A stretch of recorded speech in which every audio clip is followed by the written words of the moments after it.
batas na napabor naman po ako. Katulad ng mga expansion ng conditional cash transfer. And then yung possible release of political detainees if and when they are validated to be political detainees. And then resumption of peace talks. And then yung pag-pursue ng BBL, any equivalent of the BBL, ayun po para sa akin ay worth supporting. Pero yung federalism, I don't think it. Although I cannot really give my commitment until I see the whole proposal.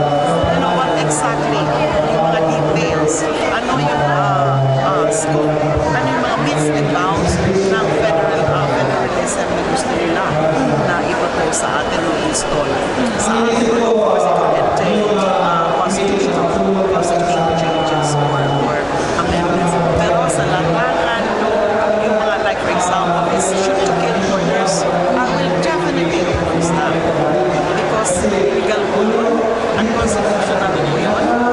It's the one way of telling PNP and other law enforcers that it's okay to kill for as long as you make it appear naglaban sila ay pinaaresto.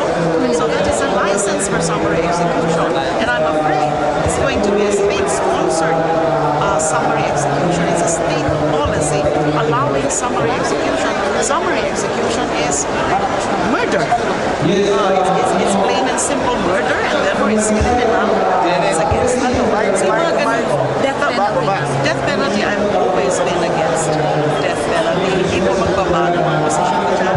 Pero syempre, dadaanan mo yan ng masusing debate, ng diskusyon, ng scrutiny, pros and cons, usapan, pagdidebatihan, ano lang, until at this point, I will not change my position. I may be a minority, I may be part of a minority, depende kung alam ko anong configuration sa Senado tungkol sa issue na yan. So, kahit nga po, sa maging minority ako sa issue na yan, is ipaglalaban ko pa rin po or I will still believe